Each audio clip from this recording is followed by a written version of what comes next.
Recording in progress. Here they come, Garry. Here they come, galloping into the webinar. Oh We're my a little lord, bit late. galloping. I see what you did there. I see what you did there. see what I did there? Oh my Galloping. God, it's gonna be one of those nights. They're not trotting, they're galloping into the webinar, and we're They're late galloping in. because we've been galloping to try and sorry about that. Been galloping to get ready. Badalum, badalum, badalum. Yes, because I had to put my face on and everything. So you did.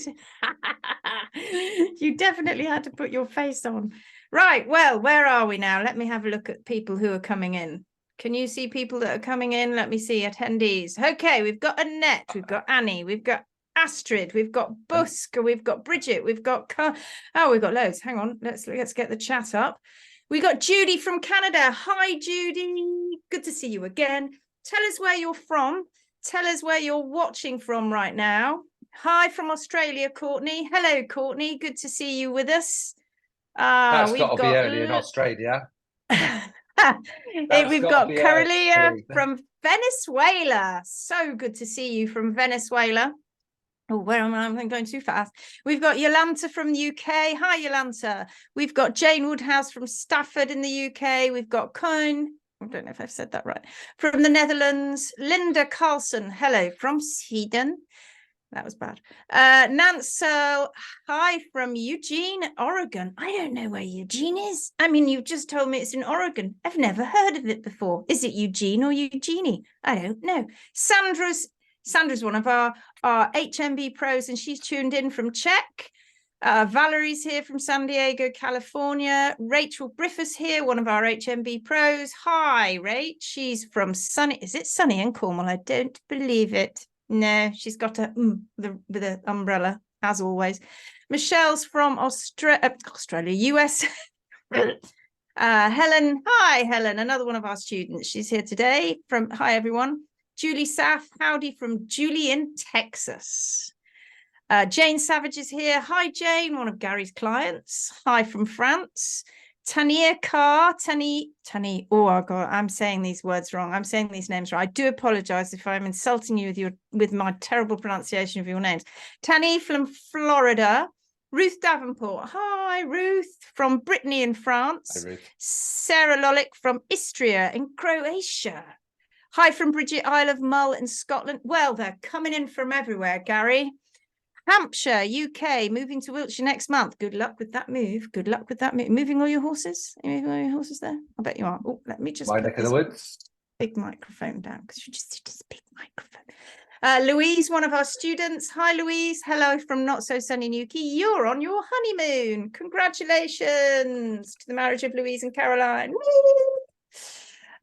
Therese Stromberg. And hi, Therese. Are you enjoying the new part 1, Therese? Let me know. Teresa from Sweden. Sophie I'm not even going to try that one.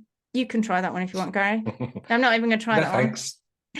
No, thanks. You're fine. Hi from France. Louise Pugh, she's just about to become one of our students in September, is here from Aberdeenshire. Jeanette Desart from France. Oh no, I'm staying with my daughter in Kingston, UK.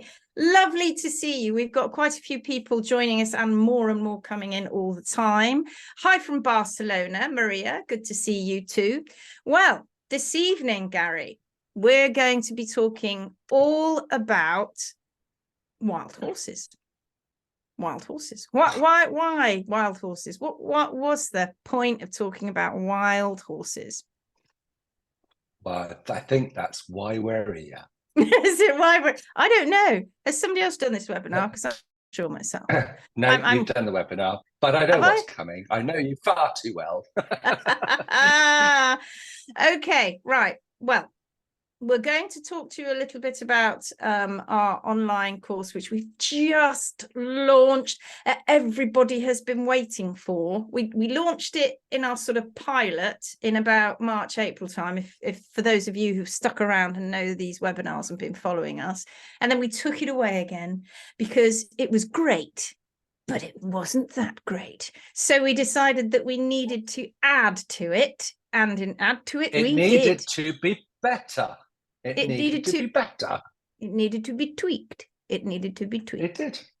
So we tweaked it and we made it much, much better. So we're going to talk to you about that any moment now. So what have you been up to, Garry? I've been doing assignments and assessments all day. On Sunday? On Sunday? On a Sunday? Yes, assignments and assessments for our lovely students. All day, because we've got lots of students. Which, you know, Garry, when our intake comes in September, we will have nearly 40 professional barefoot specialist students going through our course, and we've only had the school up and running for a year. That's amazing, isn't it? That's fantastic, isn't it? And over this last year, I did some totting up, and we've taught 160 people in person this year. That's not including everybody that we speak to on the webinars and on online, just in person. That's 160 people. That's cool, isn't it? I think we should give ourselves a pat on the back.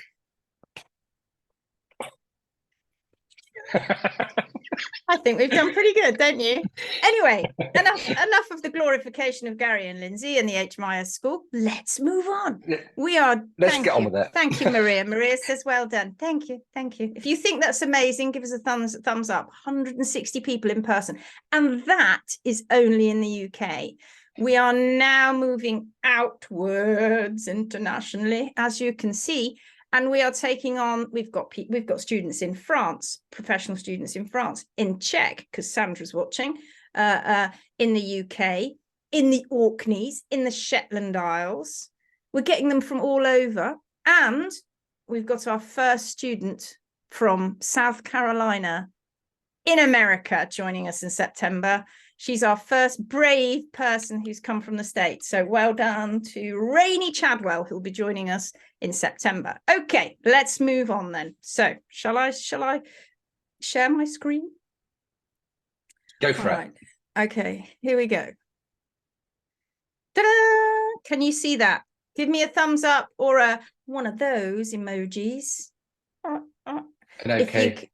If you can see it. Garry, can you see it? Yeah, it's all good for me. Perfecto. Marvelous. Everybody's giving me a thumbs up. Kate, yes. Helen, yes. Everybody's going looking for this one now. The other ones are like, oh, sorry. Can't be bothered looking for that. Okay, so we are in, Garry, sunny August. Happy August. We are in August. We are towards the end. Where's this year gone? Oh, I know, right? Where has it gone? And we are on Sunday, the 27th of August. 27th of August, today is the day. Do you want to hear some facts about the 27th of August? Okay, so here's some frivolous facts. It's the 239th day of the year, and we're on week 34. Does that mean I can say the Christmas word yet?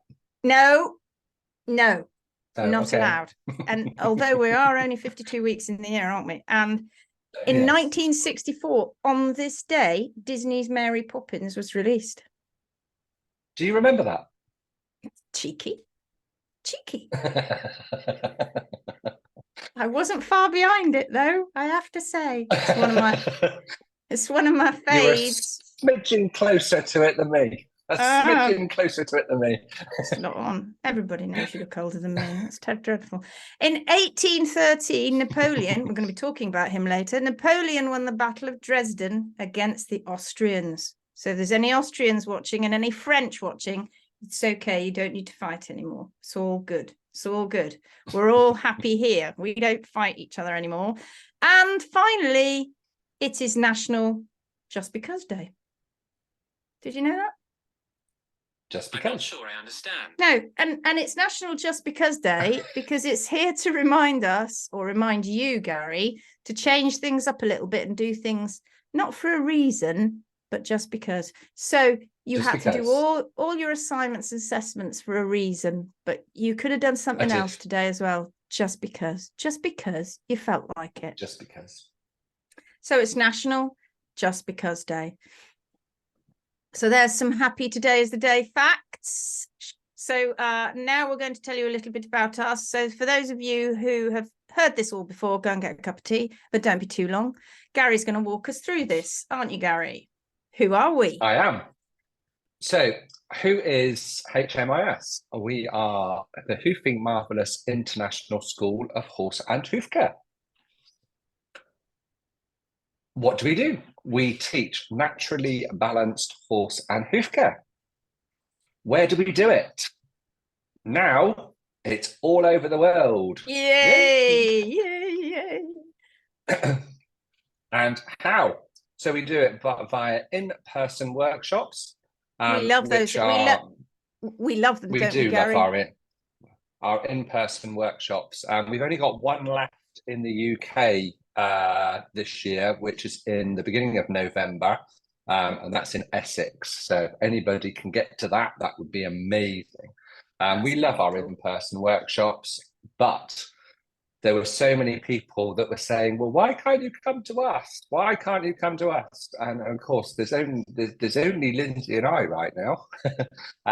So that's why we launched the online foundation course, which is the in-person course on steroids, because you get all of that recorded material, plus articles, loads of extras, and you get to spend some time with Lindsay and us as well.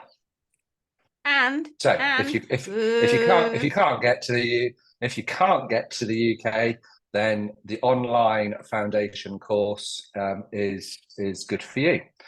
But also, which is so exciting, that's bouncing around the screen frantically, we've now got our own app. So if you go to the Android store or the App Store on Apple, and just type in Hoofing Marvellous, you will come up with our app. And if you've already signed up for any of our courses or ebooks or anything like that, you can log in straight away and get access. But if you haven't, go and have a look. Go and have a look. Oh, go and have a look. Go and have a look. It's very exciting. It's taken us ages to get it sorted. Or should I say it's taken Lindsay ages to get it sorted? There it is. It's so amazing. It can blank out my face. I don't care. There you go. That's our app. Way. All right. Okay. How many people are so chuffed about that? Helen Golding says it's awesome. Thank you, Helen. Me. Jeanette says, yay, HMIS online. Yeah, that's right. It's brill. Yay to the app. Thank you very much. Okay, so I want to talk to you very briefly before we get to the because normally we talk to everybody at the end of the webinar, but that kind of occurred to my rather daft brain that at the end most people are probably quite tired.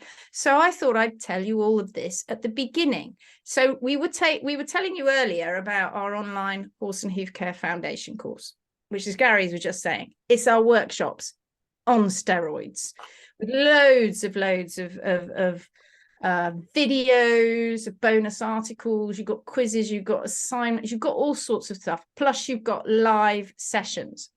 And we launched it in April this year, but we decided we needed to tweak it.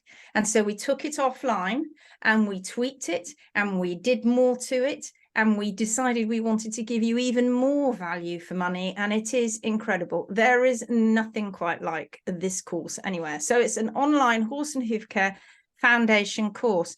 And of course, on the course, you don't have to just watch it on your laptop, because now we've got an app.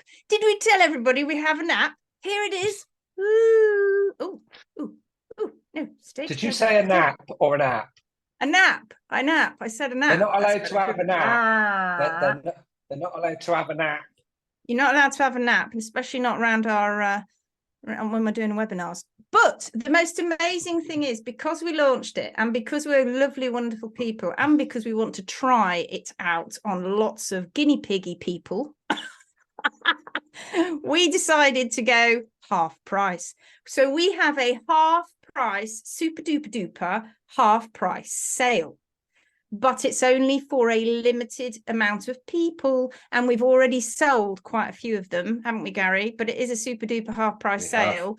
And sort of things you're going to there he is, look, he's doing the guidelines of the trim there. Look at him looking at I don't know what he's doing. He's talking to, well, he's having a bit of a nap. I think you're having a bit of a nap. You're actually meant to be talking to somebody there. I think you're talking to Asher, aren't you? You're not having a nap. You're not having a nap here, though. Look at you telling everybody how to handle horses and pick up feet. Look at that. Oh, that's my lovely Ophelia. Isn't she gorgeous? She is. Here I am doing some kind of bizarre, I don't know what I'm doing there. I don't know what I'm doing there, but that's me talking about the natural hoof. And here's one of our more formal presentations about the healing pathway, talking about acute and chronic inflammation. We cover it all. We cover the importance of trimming to nature's constants. We cover hands-on trimming guided by an instructor. We learn about a species-specific diet. We find the best way to manage your horse. We understand hoof problems and how to fix them. And we learn anatomy, shape, function, and function of the hoof. It is immense. And there is even more than that I've listed there. And it's in 2 parts. And each part you can purchase separately, but you have to obviously do part 1 first. Okay. Oh, Jane Savage has just downloaded the app. She's straight in there. You'll love it, Jane. Well done, Jane. but the reason you need to hurry up is because there are only 20 places left, because we opened it last week with 50 places. As we went on to our Wales workshop, we opened it with 50 places. 1, 2, 3, 4, 5, and we have already sold 30. So you need to hurry up if you want to get in on this half price sale. It's not going to close. It's still going to be open. You're still going to be able to buy part 1 and part 2. But if you get in now, you'll purchase part 1, which is, I'll tell you how much it is. I'm not going to be hiding the price. It's £250 for part 1 and £250 for part 2. Whatever equivalent that is in your currency, but you'll get both parts for £250 because it's a half price sale. £250 is just not enough, quite frankly. We're giving it away, absolutely giving it away. And not only are we giving it away, we're giving it away even more now with a half price sale. When you get in there and you see what we've put in there, you will see why it is worth such a lot of money. So how do you do it? You have to go to schoolhmi.com. That's this here. You have to you see that enroll button? Look, let me just see if I can. Ooh, there, you see that enroll button. You need to click on that. And then I hate it when it's not lined up. And then you need to add part 1 to the cart. Just part 1. Don't add part 2, because we're going to give you part 2 when you've added part 1 to the cart. We're going to give you part 2 free as a gift. So as far as you, I'd hurry up and I'd get cracking, because if you don't, and if you don't, you might miss it. But for those of you who will get cracking after this webinar, you'll be like this. Ooh, that was close. Oh, I nearly missed it. I nearly missed it. You literally want to be saying that, because you don't want to be spending another 250 squidleys when you're going to get it half price, because you're going to love it. And we're going to teach you stuff you never thought you would know. And if you don't think, if you still like, oh, I don't know whether it's worth it, go and have a look at our Hoofing Marvellous International School of Horse and Hoof Care Facebook page, not the HM page, not the Hoofing Marvellous page, but our school page, and you will find well over 30 odd reviews from people who have been on our courses, and they are raving about it, probably raving mad like we are. But there you go, go and see them. I just need to have to tweak this now, because it's kind of bothering me that it's the there we go. Right, are you ready? Are you ready? We're going to go for it now. Give us a thumbs up if you are ready, people. Are you ready to learn a little bit about the wild horses? Because if you're not ready, I shan't bother talking to you about it. So do give us a thumbs up and tell me if you're ready. Yes, Therese. Yes, Helen. Yes, Maria from Barcelona. It's one of my favorite songs, Barcelona with Freddie Mercury. And I can't remember her name. What's her name? That's pointless asking you. You won't remember.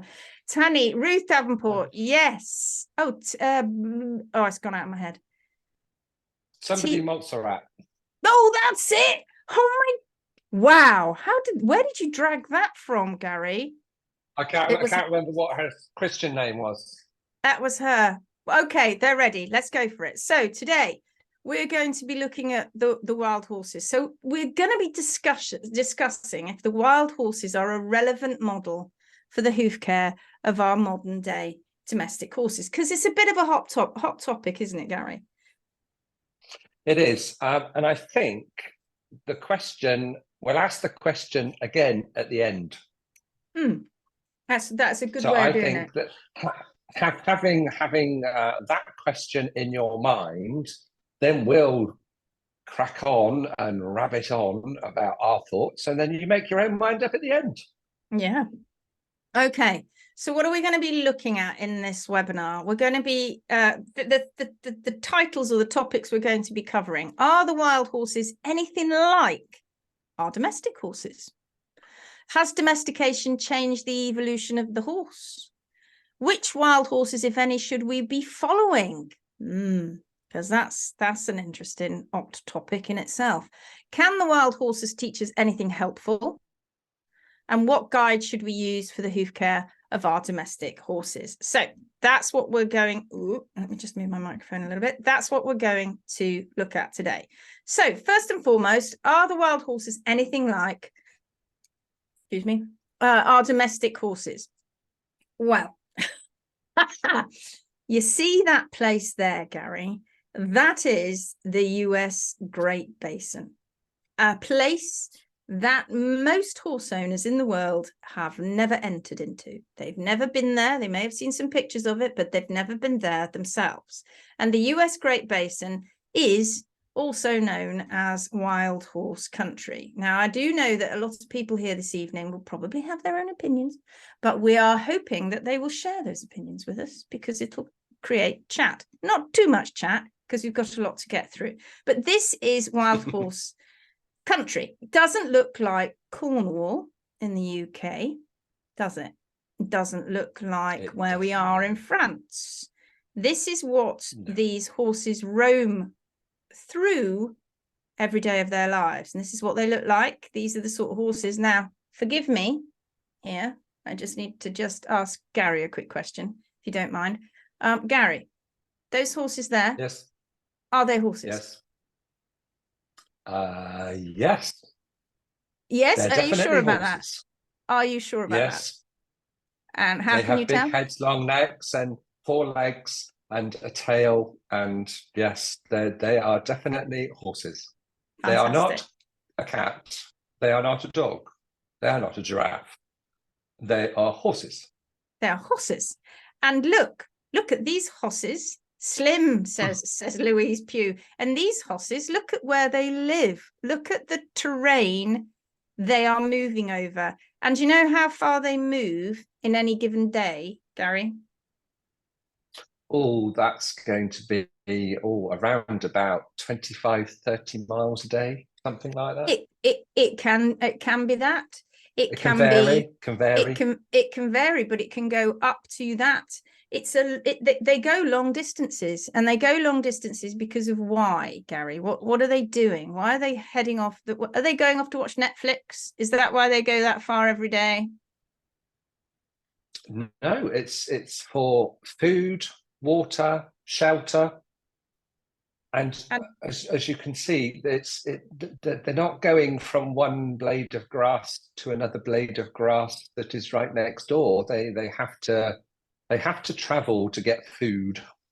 They do have to travel to get food. And also, if we take a good look at that rugged terrain, would we agree, would we not, that it doesn't look like tarmac? Smooth tarmac, no, may I add.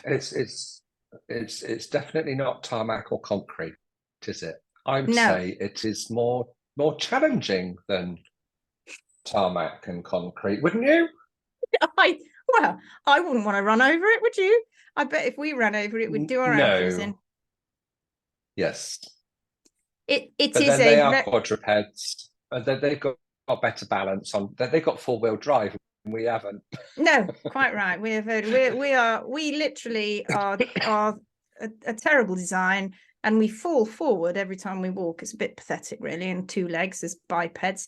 But these quadrupeds with their 4-wheel drive, they get to traverse over this very challenging terrain. And above all, they don't wear their feet off. Oh, where's those bloody nubs? I would like to see those bloody nubs. I don't have them. They don't have them. In fact, their feet look a bit like this.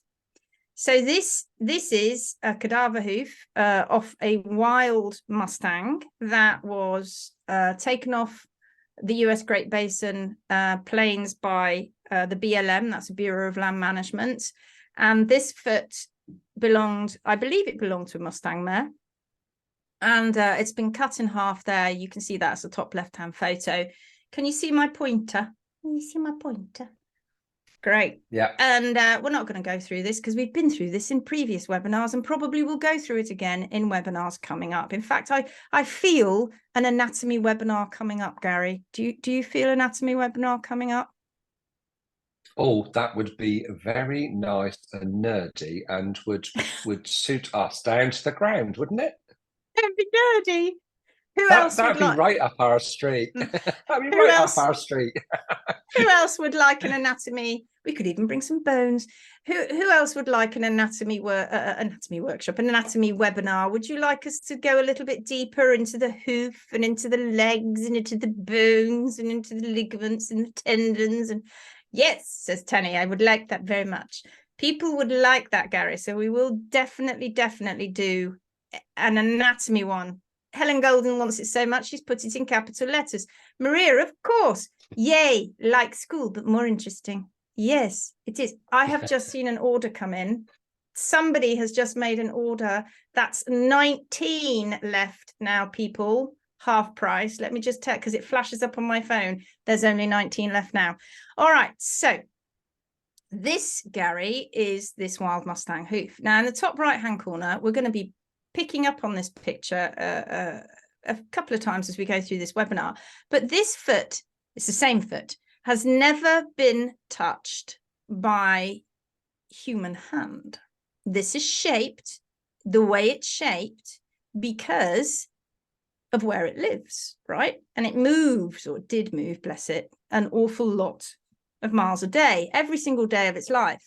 And mares, if we've got to remember this too, and a lot of people say, oh, there's nothing natural or wild about my horses because they carry me. And people say, oh, we shouldn't ride them then. I think people forget that mares carry foals pretty much every day of their lives from when they're about 2 years old.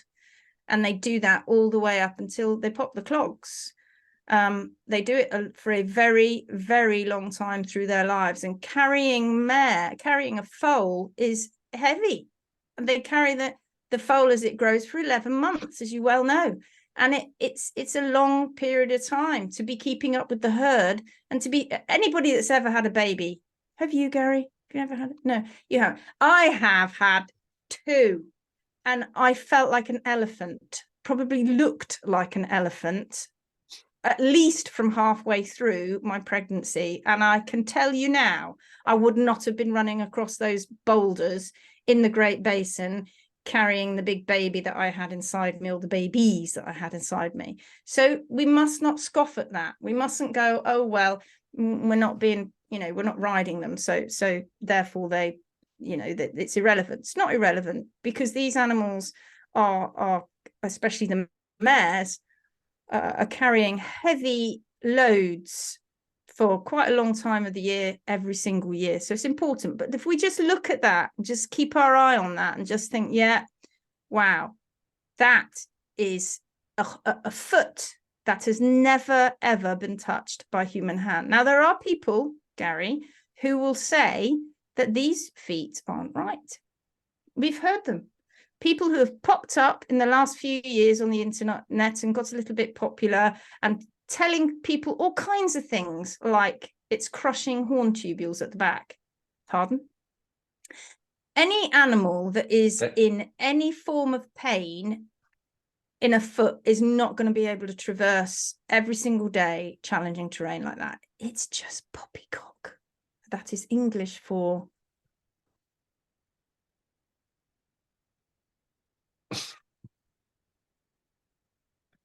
don't know if everybody knows what that sign language is. I'm not going to say it out loud, but that is, how big is that hoof? How big is that hoof? Oh, that's a good question. Well, I would say it would be the size of a 14.3 hand pony. So something that sort of size, well, say pony horse, something along those sorts of size, that sort of size. So, you know, a fair old size. It's not tiny. It's not like a miniature hoof or anything. It's a proper sized hoof. Look at this one then. Now, we just compare the two here. Ta-da, ta-da. This one is a domestic foot, of course, because it's got metal nailed onto the bottom of it. This was one of my clients that was just about to go barefoot, and I took a picture of it before we went barefoot. And I had a few words to say to the client about her diet and her management, bless her, because she didn't know. And just looking at that picture, you can see, what do you think I said to that owner, Garry? Oh, that horse says laminitic.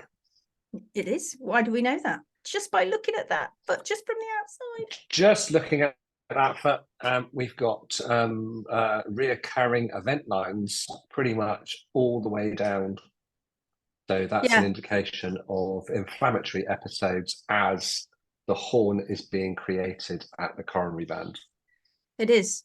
And because of that, that horse was footsore with its own bare feet. It couldn't do this. It couldn't go bare like this horse here.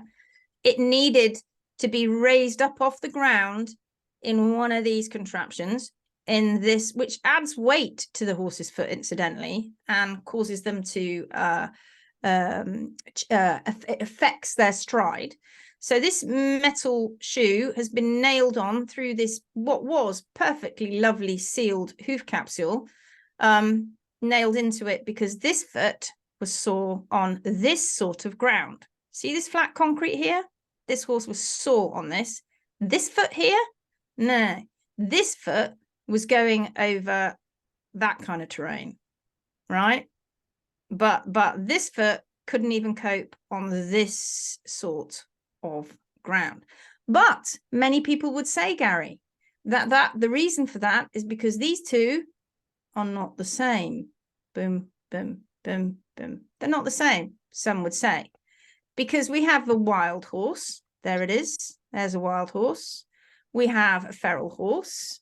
So effectively a horse that has been domesticated at once upon a time and let loose. But to be very honest with you, the amount of long time ago that was in the 16th century by the conquistadors of Spain, you can't really call them feral horses anymore because it's too long ago. And then we have the domestic horse. Now, these are images that I often use in the workshop. Everybody, I want you to tell me the difference. What is the difference? What's the difference between that turtle, that dog, and that rabbit? Oh, sorry, they're not. It's not a turtle, a dog, and a rabbit, is it? You know that it isn't. Cohen says one has a saddle and the other two don't. Oh, yes. Quite good observation there. Can anybody also, one has a human on, quite right. Look at intervention from man. Tanny, well done. Look at the head of that domesticated horse, though. Look at its head. It's got no bridle on. I know, right? Anyway, I always bring that up, don't I? Yeah. So we've got a human involved in the picture on the right, but as you can see, they all look pretty much the same. We know that they are horses. If I was to pick one, Margaret says there's nothing different between these horses. No, except for their colour. There's no difference, says Kate. Quite right. If I was to pick one of these pictures up and show it to a toddler, they'd go horse. If it could speak, if it could say horse. In this country, they'd go cheval. But it is a horsey. Every single one of them is a horse. So one thing that we can say very, very much, even though that doesn't look much like that, we can say, and there's a reason that it doesn't look like that, we can say that our domestic horses are definitely quite like our wild horses. Yeah, they are definitely like our wild horses. It's just a question of the effects of lifestyle and environment. That's the only difference, folks. They are genetically indistinguishable from each other. That's why you know that that one there isn't a dog and that one there isn't a cat, or it's not a donkey either. And that one there isn't a wild ass or a zebra. These three are very much the same. They vary only in the wilderness and their domesticated experiences. That is what is separating them. And they are still all the same species. They are, folks, Equus caballus or Equus ferus caballus, because a taxonomist can't make their mind up. But basically, they are Equus caballus, and each one of these is Equus caballus. And we have this conversation many times when we're doing webinars, don't we, about the fact that they are Equus caballus and we only have 7 species left of Equus on the planet. We have, what have we got, Gary? We've got 3 zebra, and then another 3 3 of the wild ass, 3 of the wild ass, and then we got the horse. And they're arguing at the minute to decide whether Przewalski's horse in Mongolia should be its own. But at the moment, it fits in with the horse. That's right, because it's a subspecies at the moment. It's Equus ferus Przewalski, but there are people out there, there are taxonomists out there that believe that Przewalski's horse should be Equus Przewalski as its own species on its own. That would make 8. That would be glorious. We lost one of our wild ass species way back in the late 1990s. Well, it was never seen again after that, which is crazy. And the reason that we're losing these species at a ridiculous rate, and they're going extinct, is because of what we are doing to their environment. But with horses and to a certain extent, zebras and wild ass, when we take them out of their environment and we put them in places like zoos for people to see and to observe, that's when they start getting problems. That's when they start getting sick. That's when they start, just by taking them out of their environment. Number one, that's that you just even need to take them out of the environment. You didn't even do anything to them, but just by taking them out of their environment starts that process of being unwell. Okay, so we've established the fact that there's really not a great deal of difference, but let's confirm that by looking at a little bit of evolution. So this here is how Equus caballus evolved, and you can see here it was right down here in the Eocene. I don't know if you can see that on your phone. If you're looking at your phone, turn it on its side. This one here down here is in the Eocene epoch, and this was Eohippus. This was the dawn horse, and Eohippus had 5 toes, and look at its teeth. It was small teeth. And then as it grew, it went through a process of what we call reduction until it was walking around on 1 digit, which is the hoof that we know today. And that was in the Pleistocene epoch. And that was 1.6 or 1.4 or 1.5 million years ago, depending on who you read. That was when this animal here stopped evolving. So it started here, and over a period of 55 million years, or just over 50 million or 54 million years, it evolved into what we see here. And you can see, to point out a few things, Gary, what happened to the shape of its body. Well, in each stage, the legs got longer. Yep. And it would be advisable for the neck to get longer when the feet got longer, because otherwise they wouldn't be able to eat. That'd be great. That's a great design. It's a great design. Otherwise, they're going to starve, quite frankly. And as the planet started changing, the plains started to open up, as opposed to it being mainly rainforest. So the legs got longer and the toes started to reduce, because the legs got longer, because they had to run, because they're a prey animal. So they needed to get away from the predator. And the head got slightly bigger. So yeah, and also the teeth, they got bigger because they were, instead of eating really soft stuff back in the Eocene epoch, when they got to sort of like the modern day horse as we see it, even though that when we're talking about that modern day horse, it was only 1.4, 1.5 or 1.6 million years, the fibrous forage that they needed to eat, their teeth had to change. So those teeth got much bigger to break down that fibrous forage. Because they're not on a rainforest anymore, eating that little tiny stuff that was, that's right, easy to eat. It's exactly. easy to eat. It's not like that anymore. It's not like that anymore. And it's mad, isn't it, that we're talking about that modern horse, but that modern horse stopped evolving that many millions of years ago, 1.5 million years roughly. That's right, and it's important to understand that during that process of evolution, and it was over millions of years, that the land changed, and therefore, because that's how evolution works, survival of the fittest, effectively, they just mutated into the animal that would be able to survive in that new environment. And the reason we know so much about it is because taxonomists have been able to track the story and the history of the horse, and it's actually one of the animals on Earth that they've found out more about than many other animals that are on the Earth. They know so much about the horse. That's why it's in the Natural History Museum. That's why so much information about it on the internet. You can literally trace all that information. So it's not like it's all we guess, we think. And they're coming out with stuff all the time. They're finding stuff all the time.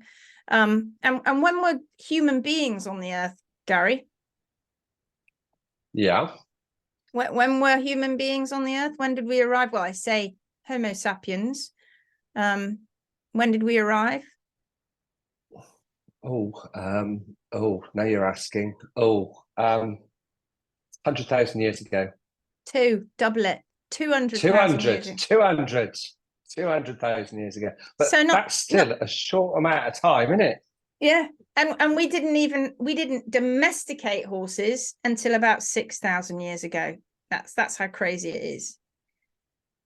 So those little Eohippus, those little dawn horses, they were originally padded multi-toed feet, good for walking on the forest floor. The climates became drier, as Garry said, and the forests were yielding out to the flatter lands, which meant they then developed to walk on 3 toes, the middle toe bearing most of the weight. And gradually over time, they grew in height with longer legs for speed. So the neck got longer, the legs got longer, and they could run. They could really, they could run. But there's so much more to tell you about their body shape, but we're not going to go into it now. But the difference between that and a carnivore, and why they are so long-bodied, and why they aren't as flexible as, let's say, a cat. But we're not going to talk about that now. But suffice to say that 1.6 million years ago, we'll go with that because that's what it says on here. That's when they stopped evolving. But we domesticated them. The spread of the domesticated horse from east to west. This is interesting. We domesticated them. They used to think 4,000 years ago, but they changed that because there's new stuff coming through all the time. And now they reckon it is more like 6,000 years ago. And this is why it says 4,000 here. But you can see where they gradually, and these were the colors that they had. They didn't have loads and loads of colors way back then, but they went all the way from the Pleistocene era, and they went from 4,000 to 4,000, 2,700 BC, and they were gradually moving, you can see, and they were moving from the Eurasian steppe all the way into Europe until we get to 400 AD, and they'd spread about quite a bit by then. They'd spread about quite a bit. And perhaps the ancient farmers selected these horses and they bred them. Maybe they selected them for tameness, but then they realized that horses that had different colors, like the Tobiano and the Sabino and the leopard, had a greater value. And we know that old paintings often show kings and other VIPs riding grey and white and colourful horses because they were very, very prized. And we found paintings in France, we found paintings all over Europe where they painted these animals. So we knew by the time of the Iron Age and the Middle Ages, the horses had by now varied widely in colour and height. So they spread from over here. But hang on a moment. Didn't I say, I'm going to have to stop. I'm going to delete that arrow because it's annoying me. Didn't I say that horses evolved? But maybe I didn't even say this. Where did horses evolve, Garry? Because we're looking at Europe here. Where did they evolve? Oh, that was in the American Great Basin and across the Eurasian steppes. That's right. So they went from the Great Basin. And off in Eurasian steppes and into Mongolia and all over that way. That's right. So they went across some information. Stop it, Siri. They went across the Bering Bridge. They went that way when the Bering Bridge was there. They went that way over to the east, and humans came over to the west. And when that happened, the humans ate them, basically. They hunted them to extinction in North America. And the only animals that were left at that time were in Europe or east of Europe, or more on the Eastern Asian side of it, not Europe. And that was on the Eurasian steppe. So where Europe ends up going off, way off into going into Mongolia and all around there. So we knew that. And way back in the 13th century, we had the likes of Genghis Khan. There he is, riding a dog.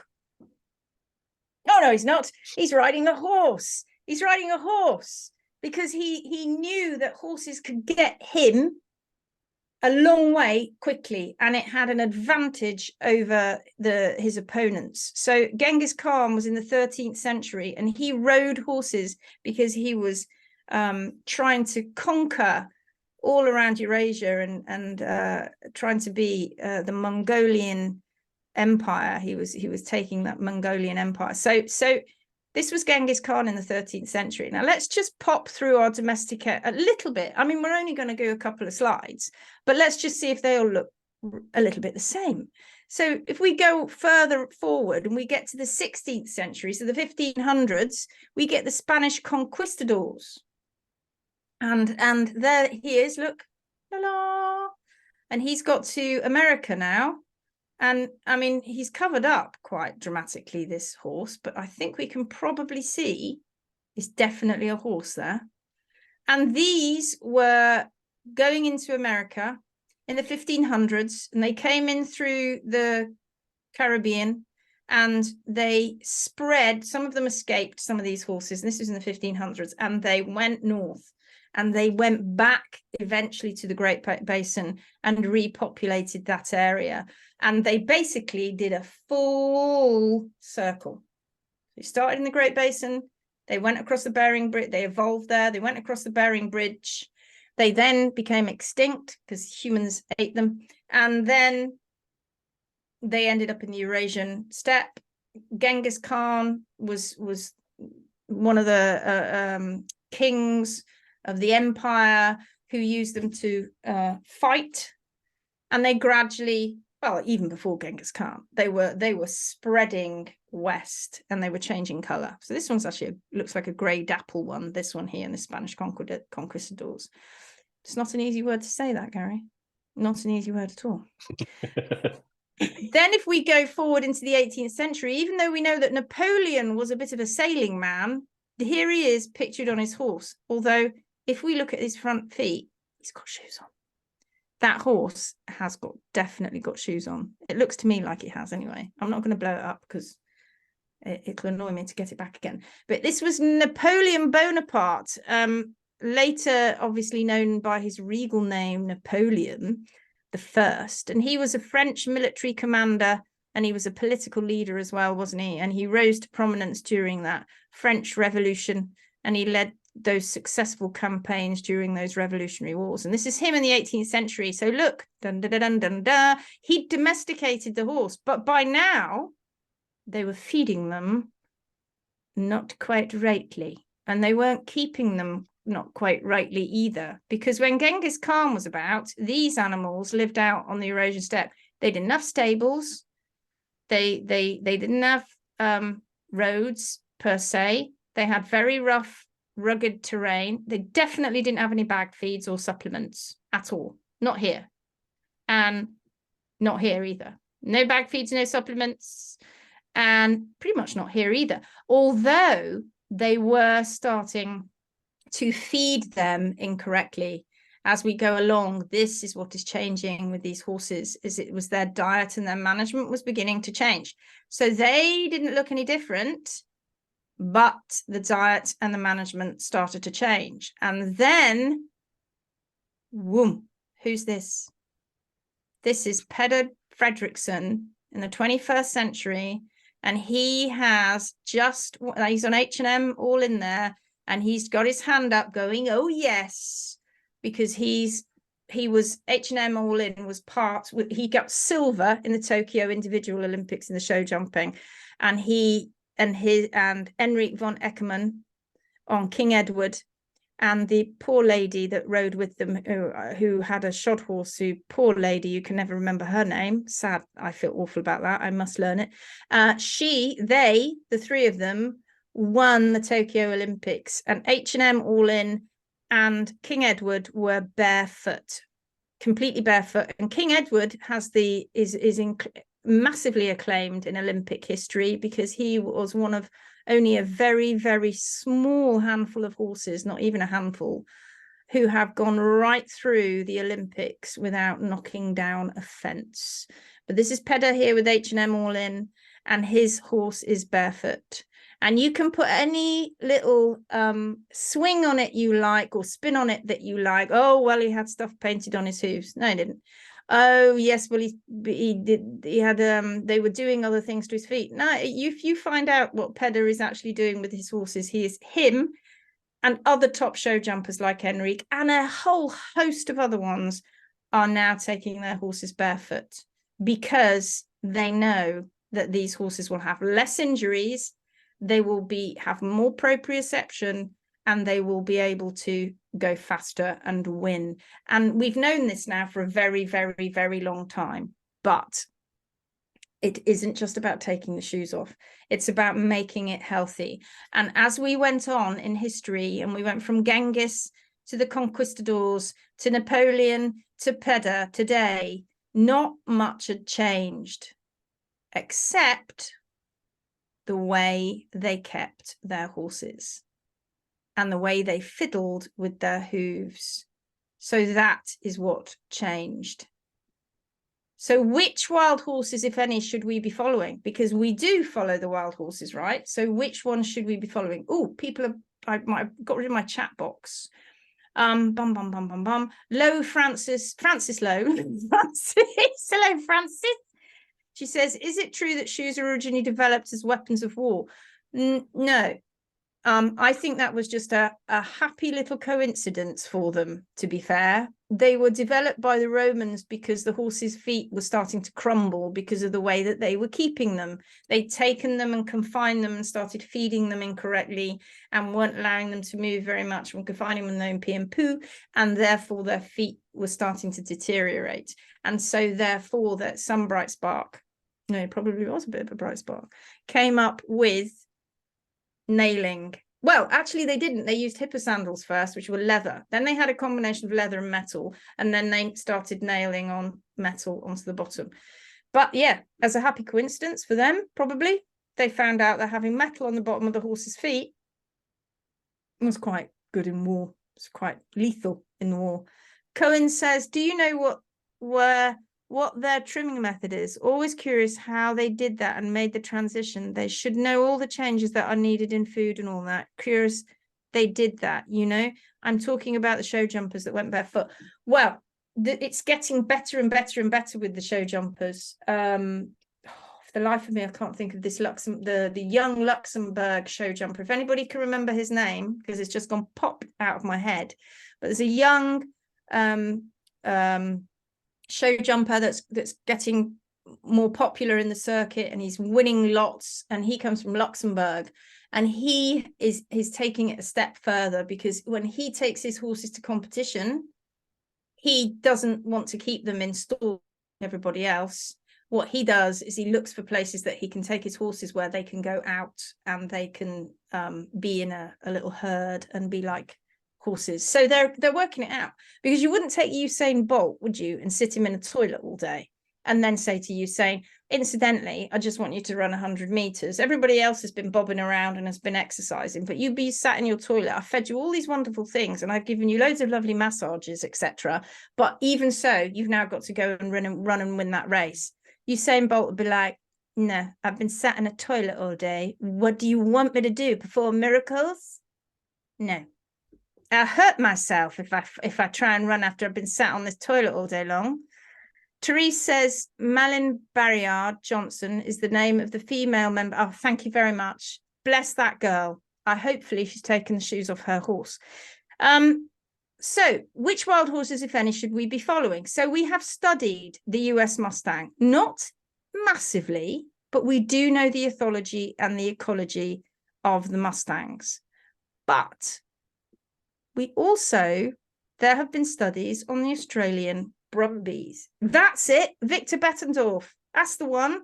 Thank you. Victor. Go and look up Victor Bettendorf and find out how he is keeping his horses and when he goes on the circuit. And he's also very good looking. Don't tell him I said that, but it's lovely.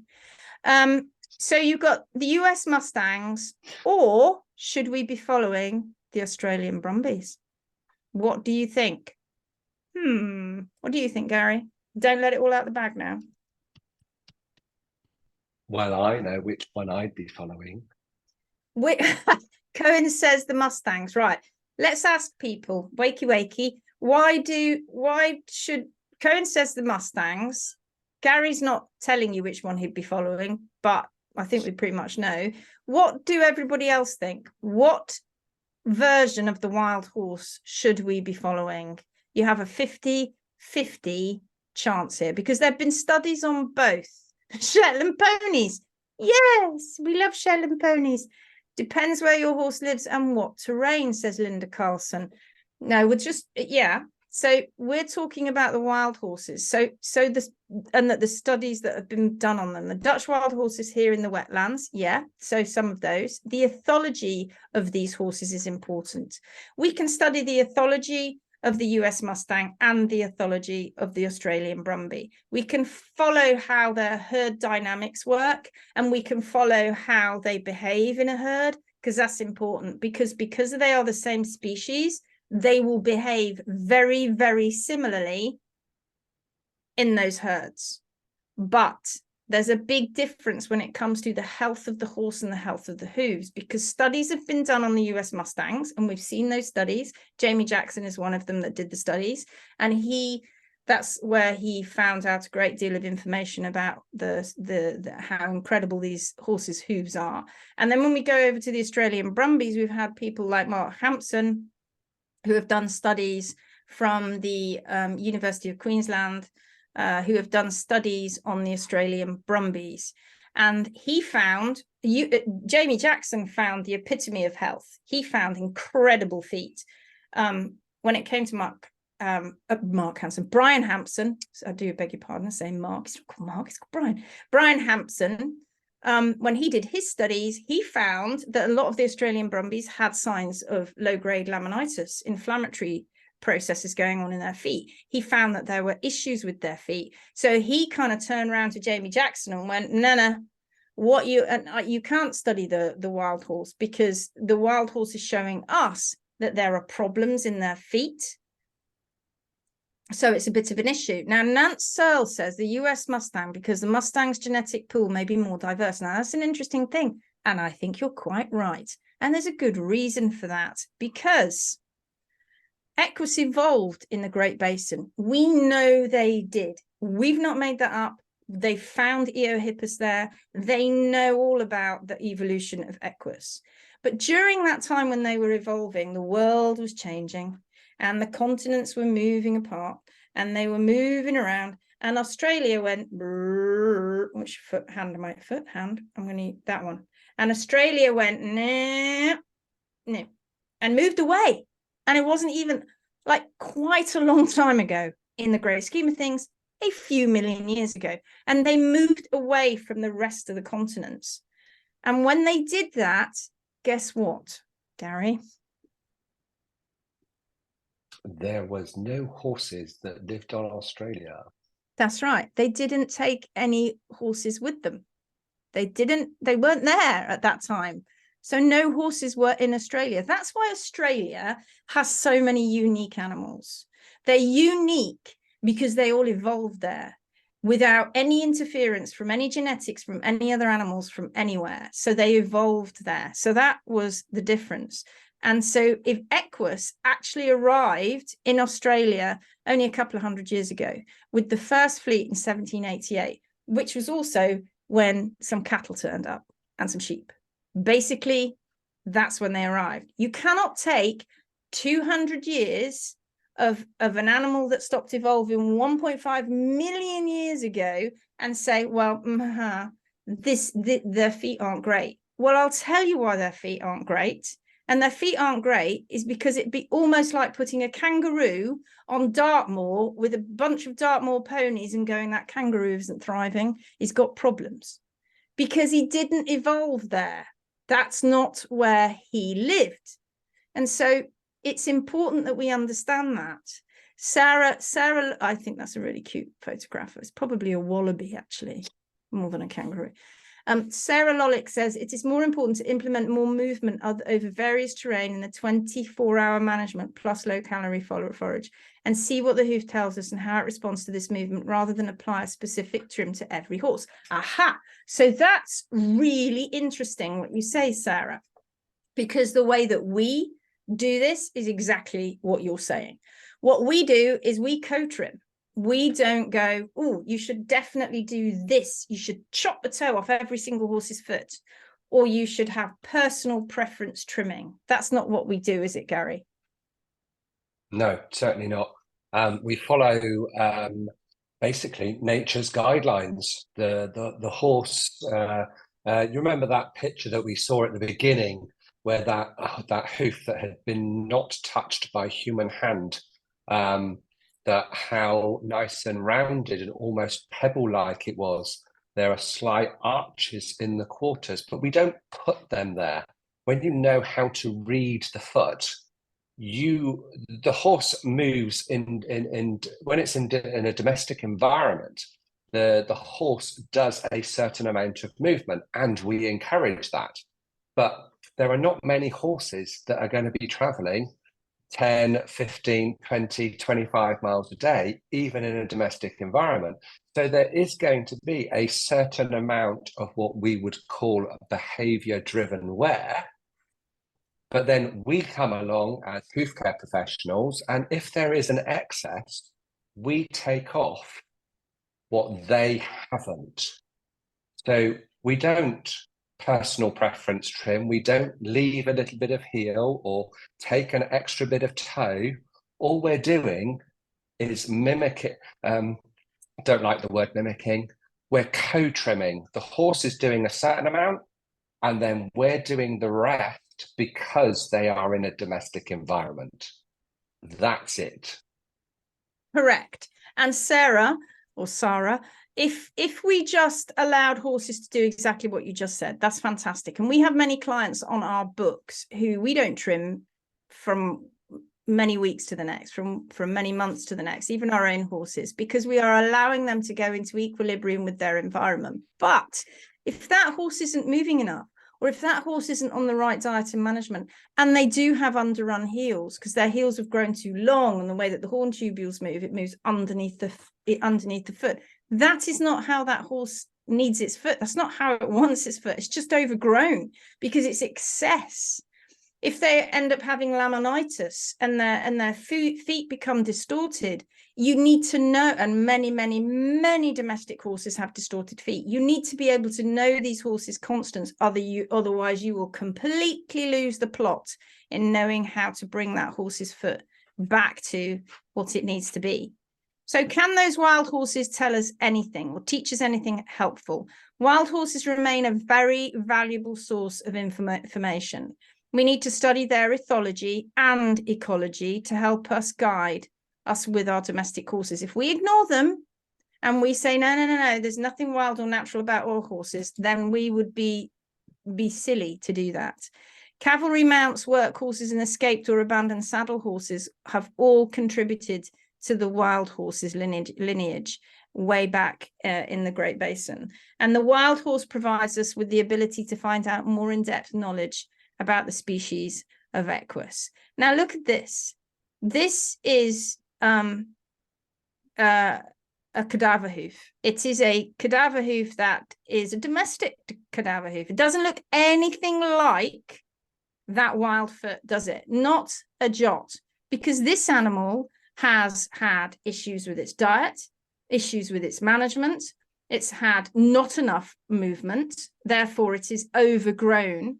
And it is overgrown. So that is an example of how domesticity treats our horses, because we have human beings who own these horses who don't allow them to move very much, or for whatever reason, they're not moving very much. They're giving them the wrong diet and management because they don't understand. And therefore, this is the result, a foot like this. And when you trim them back to their normal constants, this is what you get. Now, this might look to some people, they're like, oh my God, there's so much gone. It hasn't. All we've done is removed there all this crumbly stuff here, and then left in play the wall that needs to be in play. And that is what's left. That the bars are down to the hard sole plane, and this is the same foot, people. This is more like that horse wanted his foot. It looks very bright, white and clean here. And the reason it looks like that is because it's just not dirty now, because we've removed all the dirtiness here. That foot could go off and start developing a better and more healthy frog on a better diet, on a better management. You can see there's redness here and there's some breakdown here. But eventually this horse would create its own foot just like this. Here's another one. Here's another foot. Look at these bars. Do you see how they've overgrown? Because bars are an extension of the hoof wall. Here we go, look. And this is how overgrown it is. Once trimmed, it looks like a completely different foot. The bars are down to the hard sole plane where they should be. That wall is in play. Because it's a flat shot looking at it like this, you can't see, but those walls are above this sole area here. Again, it looks nothing like this. This is more like the foot that this poor horse, had it had plenty of movement, would have created. And I'm sure many of you who have barefoot horses understand that. Margaret says, would I be right in thinking that we would have to provide a rocky environment for our horses to trim their own bars? That always seems to be the part that needs to be regularly trimmed, even if the rest of the hoof self-trims. Well, definitely not a smooth environment. Definitely an undulating environment. How do you know how far to go? Where do you stop with sole and lowering the heels? Really excellent question. Garry, do you want to take that one? Yes, one of the constants that is followed is the hard sole plane. Now, Lindsay's already mentioned that. So the knack is knowing where that hard sole plane is, and it is a constant in every single foot. So once you know where that hard sole plane is, you basically take that hoof wall down to that hard sole plane, but only to it, not past it, and balance the foot from the heels. Obviously, the heels are balanced side by side. so medial laterally, and then you balance the heels to the toe. That is it in a nutshell, but you do have to know how to find the hard sole plane first. And then you trim to the hard sole plane and you end up basically with that result. And why would people, Garry, why would people get confused about bars and heels and not take them down to the hard sole plane? Why do you think? Well, I think a lot of people, and I think this is where this personal preference trimming comes in, because we have seen horses' feet and we tend to judge those feet from above. And many people still do. When the foot is on the ground, you cannot make any judgment about that foot without picking it up. So many people are looking at angles and whether the heel looks a little bit too short or a little bit too long, and everything's being judged by how the foot looks from when it's on the ground, so from above. And clearly, just by what I've just said about the hard sole plane, you cannot make that judgment unless you are addressing the foot and co-trimming that foot from below, because that's where all the wear happens. And I also think as well, in the domestic world, because so many horses, and well, we've been doing workshops for the last year, and we've got through, we just worked out that we got through on our in-person workshops and our training camp over 700 cadaver legs. When you actually get to see so many hooves all of the time, is it any wonder that we get used to seeing what is pathological, but we actually believe that it becomes normal?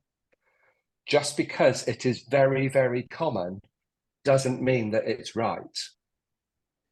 And I think that is one of the biggest bugbears of the human brain to come to terms with. And I think it's understandable. I totally understand why that is hard. Yeah. But we have to go back to that horse, haven't we? We've got to go back to that horse that has evolved over 55 million years. If horses can be co-trimmed and have a happy, healthy life on these feet, because the diet has been addressed, the management has been addressed, the trim has been addressed, then don't we owe it to our horses? Don't we owe it? We're supposed to be the most intelligent being on the planet. Let's go back and look at these animals that have been on this planet for so long, and they haven't changed in 1.5 million years. So but why do we think that, I'm just going to hold on a second. I think just for today, when I trim your horse, I'm going to leave 3 or 4 mil of heel and take the toe off because I don't like the way that it looks. It doesn't make sense. That there has to be constants. That does. The problem being in the domestic world, there are so many pathologies in the horse's foot. It's very difficult to people to see that every time that you trim to nature's constants, the foot is not always going to look the same. And I think that's the bit that the humans get really, really, they're getting tongue-tied in their brain. Yeah. And they don't need to, because all the evidence is there. All the evidence is there. All the evidence is there. All the evidence is there. How do we determine what is the proper nutritional needs of individual horses? There are so many opinions, it's hard to know. Oh my word, there are so many opinions, Faye, you are so right. We have been doing this job for the best part of 20 odd years now, and we have been keeping our horses naturally and teaching others. I mean, we have gone through thousands of horses, not just in the UK and in Europe, but all over the world. And every single time when we say, okay, what are you feeding your horse? And it's getting worse as time as time is moving on. It's getting worse because feed companies are getting involved. People who sell supplements are getting involved. Those horses in the Great Basin and the Eurasian steppe, and into far reaches of places that horses live in the world, they don't get bag feeds and supplements, but they also need to be not left to graze on small paddocks of grass either. These animals nowadays are kept in such an intensive way. And we're feeding them these bag feeds, we're giving them these supplements, we're giving them too much of the wrong grass. We then give them too much of the wrong hay. And it's real intensive stuff. And when they get sick, we give them loads of chemicals, and we're always stripping them out because we need to give them chemicals to strip out worms because we don't think that's any good for them, because that's a bad thing, we're told. And then we'll give them vaccinations. And it's intensive stuff we're doing to these animals, and it's causing them to be sick. And when we come along, Faye, and we go, right, what we're going to do is go, whoa, stop now. Pull up those reins there, boy, and take away everything, and just leave good mixed meadow hay. And it's scary because we've just been conditioned to believe that we've got to put these bag feeds in and these supplements and this. It's frightening. And we come along and go, you don't need it. You don't need it. And then we've got the nutritionist here saying this, and the nutritionist there saying that. And then we have the vet over here saying another thing. And then the farrier over here saying another thing. And then the trainer coming in at the back going, no, you've got to, even the dentist sometimes will get involved. They're all getting involved and going, they should be having this, they should be having that. And the supplement companies who are making money out of it, and the feed companies and the pharmaceutical industries, and all of them are telling you, bang, bang, bang, bang, bang, bang, bang, bang, bang. You must do all of these things. And then we come along, not making any money out of any of that. In fact, we're doing ourselves out of a job, because if you get it right, we don't even need to come and trim. So we come along and we go, strip it back. It's very urgent.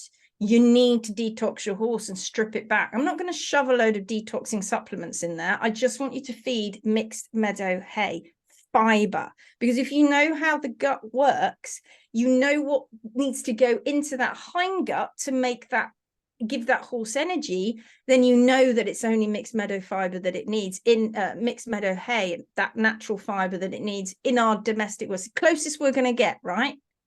But then we're going to make it move, and we're going to find environments to really condition their hooves, like Margaret said, so that we can go on undulating surfaces as much as we can. If you can't afford that, yeah, I know it's not great, is it? But there are so many things you can do, even if you can't do that incredible environment. You can at least take out all of the bag feeds and the supplements and the hypernutrition and the hypersupplementation. And Faye, when you do that, and you're brave enough to do that, and you have somebody who's coming along and guiding you like us, that's trimming to the natural constants of the horse's foot, you watch that horse's mind, that horse's body, and that horse's feet start to recover every time. Not now and again, every single time.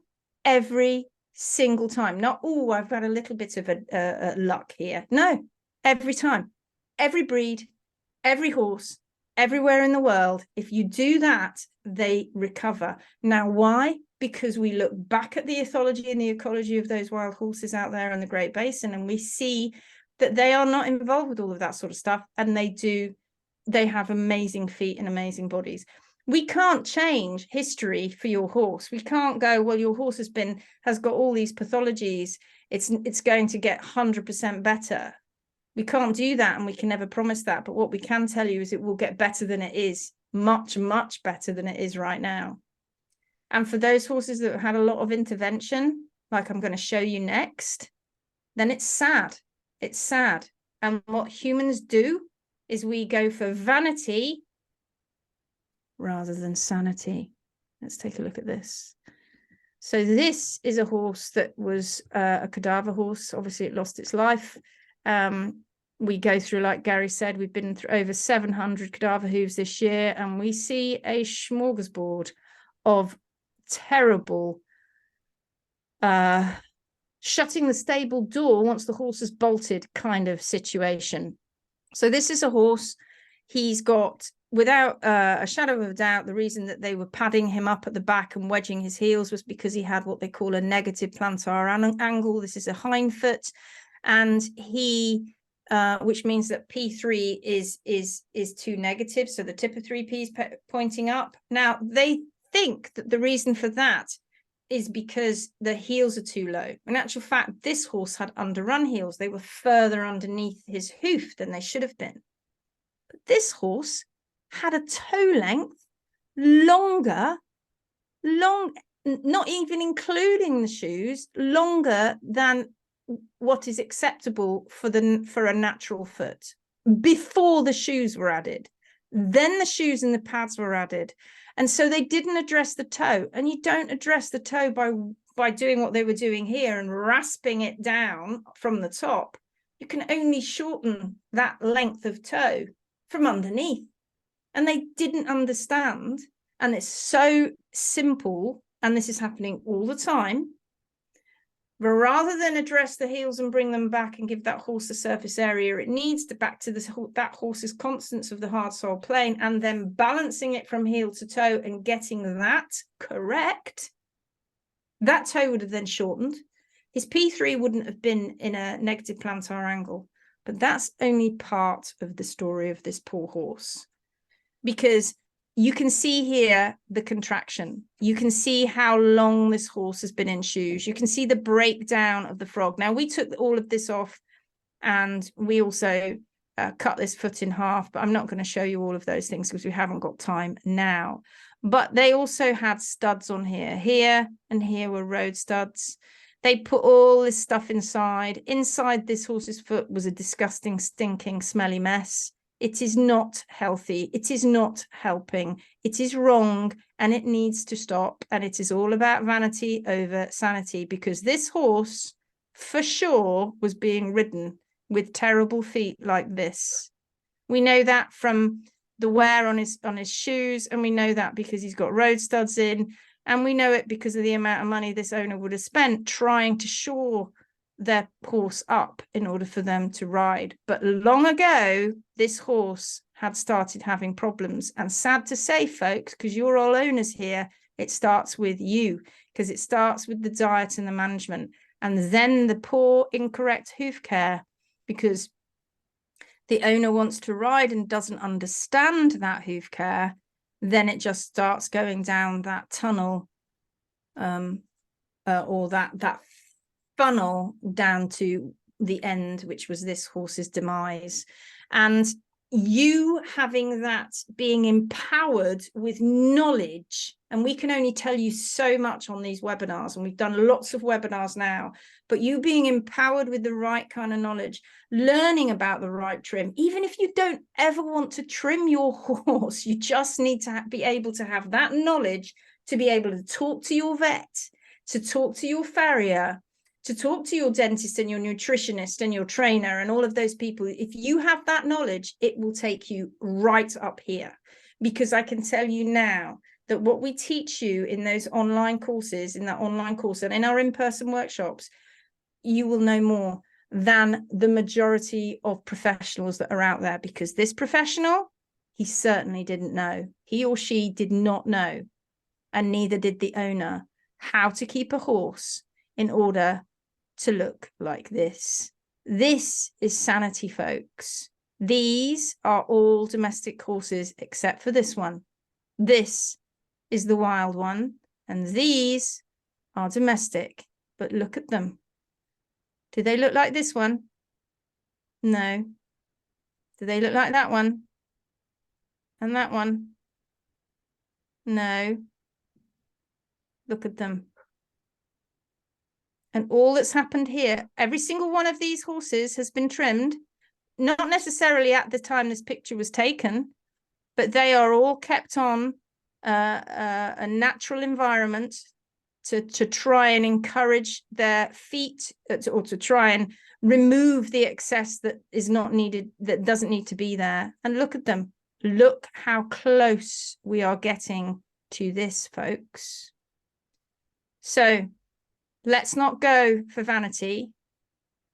You doing something as hideous as this, and something where we're keeping horses in a state where they can't even wear their own feet. Let's go for something more like sanity. Like this. Boom. There you go. I hope you enjoyed that. I really, really do. Garry and I really hope you. We love doing these webinars. This one went on for quite a while because we just want to get and share this information with you because it's so important. But stay tuned. If you go and have a look at our website, you will find you will find more webinars. You can find them on demand. Zoom has I think Zoom has a limited time that you can watch these webinars. And so therefore, we are going to take them off and we're going to put them on our YouTube channel, which we haven't actually created yet, but we're going to put them on our YouTube channel for everybody to go and watch them so that they'll always be there. Otherwise, we'll lose them on Zoom. But for the time being, you can go and watch them on demand. If they start running out of demand, you know, then it's going to be an issue. Thanks, says Nance. Really appreciate your work. Thank you, says Sarah. Ruth says thanks. Astrid says thank you a lot. Kate says thank you both. Cohen says, sorry, one extra question. I'm going to go for that in a minute, Cohen, when we are back together on the screen. But don't forget this amazing online course that will answer all of your questions and a ton more and make you that incredible owner that can stand up for your horse and push back at these individuals that want to do vanity over sanity. And it's half price. But as you well know, there are only 19 places left, I think, because I haven't been watching my phone. So just you make sure, guys, that you get in there, because when you want to do it, and you will one day, it'll be full price. And you'll know that you should have done it at half price. But there you go. Be that owner that takes your hoof and horse knowledge to the that extra level. Go and read our reviews. Honestly, nobody is ever sorry that they didn't take our courses. We want to change the world and we need you to help us. You're the best. Many thanks. But don't go anywhere. I'm just going to stop sharing my screen so you can see our pretty faces in full view again. Gosh, I think you shocked yourself then, Garry. I did. I got all big. You got all big. I want to answer her question, but Cohen's question, but I think I've lost the chat. Oh no, there it is. Sandra says, thank you, brilliant as always. Thank you. Thank you so very much. You're the best. Thank you, Maria. So are you. Here we are. Cohen's got a couple of questions in the Q&A. So one extra question. I doubt if it's only going to be one somehow. When it is not time to answer now, it can also wait. Almost all of the information you find online on hoof care is about how the hoof looks from the outside. Indeed, vanity over sanity. It's my new saying. Also looking at natural horse care, heel to toe balance and alignment, etc. What do you say when people ask you how they are all wrong and you are right about trimming to the hard sole plane? Well, it's not us. We are not the right ones. Because we trim to the horses constants.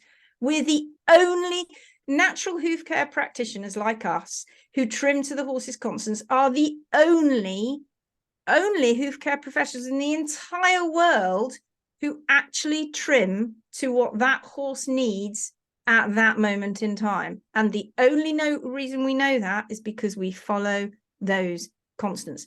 We do less than most people that want to just fiddle and meddle and chop and cut and groove and nail and glue and do all of those things. We don't do that. It's simple. In fact, I think it's because it's so simple, people want to make it harder. It can't be right. It can't possibly be right. Everybody else must be right. Oh, let's make those heels long. How long? How long would you like to make them? A couple of mil? Credit card thickness? 5 mil? How long? How long would you like to make the toe? Beyond the hard sole plane? Higher? Lower? Chop it off? Take it all the way back? Where do you stop? How do you know when to stop? We know when to stop because we always trim to the horse's constants, and it never, ever fails. And just like you, Cohen, I hope I'm saying that right, I am just as flipping flabbergasted as you probably are too, that why haven't people got this? And I'll tell you why. Because wild horses went that way and domestic horses went that way. And they forgot all about these guys here, the wild ones. And they just went, oh, we must do this, and this to these horses' feet, without realizing that the reason their feet were so shocking was because of the diet and the management. You get the diet and the management right, Cohen, then the feet that the horse creates without a trim, without needing a trim, is exactly the foot that we would have helped that horse create if he hadn't been able to walk as much and remove that excess.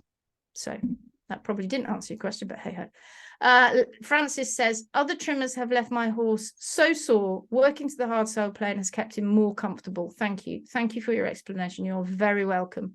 Maria says, do the vets, I'll say vets, their prescribed daily movement for them? It is so variable what you hear, and it's shocking. We have been in this industry a long, long time, and what we hear makes our hair curl. And you'll find out more about that. We discuss all of that in the online workshop. We have recorded quite a lot of our workshops. We've been out there and we've professionally filmed it and recorded it. And we talk with our the people who have come onto our workshops all about that sort of stuff, all about vets and farriers and stuff.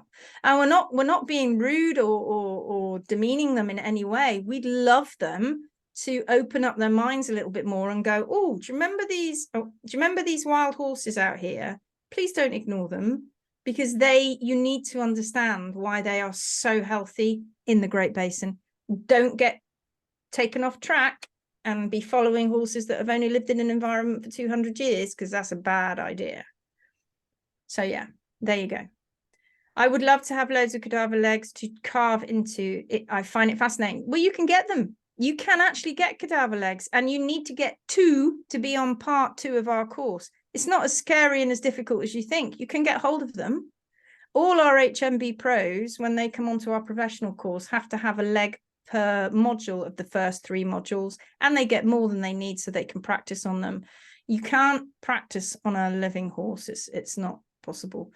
Let's change all these. Big hug. Big hug. Thank you. How would you treat hoof wall separation in a mini? By changing the diet and the management, Courtney. Get on our course and find out, and you will know. Me too. It's a difficult road to manage when vets are delivering contradictory information on diet and movement. Yes, they are. And it's very frustrating, incredibly frustrating, but they're doing it from a point of pathology, not from a point of health. I can tell you that the horses that we've lost over many, many years to death by laminitis has been so few compared to you. Just go and ask your vet, go, can I have a list of all the horses you put to sleep, please? And if you go back and look right back to why those horses were put to sleep, I bet you over 90% of them are to do with diet and management and lameness issues. It's that bad, guys. It's that bad. 2 is not enough for me. Go and get a few, Therese. Get more. Get as many as you can. Diet has just been changed. Well done, Courtney. Find out more. Yes, I agree about the perspectives on pathology. Perfecto. We're off. We're off like a terribly bad smell. We've done what we needed to do. Incidentally, there are now only 17 places left, so you better hurry up, because once they're gone, they're gone. I'm not doing 50% off again, because it's shockingly cheap. Shockingly cheap. It's even cheaper than the in-person workshop, people. All right. If you manage to get to Essex and you're in the UK, we'll see you in November. If we don't see you in November, we have our tour starting next year, which we haven't released the dates for yet, because Garry and I still have to agree on them.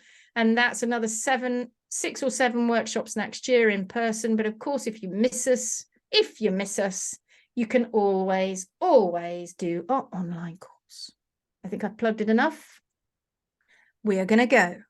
And I can't answer that last question, Nance. My personal vet has said many times that colic and laminitis is major cause. Yes, he got that one right. Okay. It's goodbye from me and it's goodbye from him.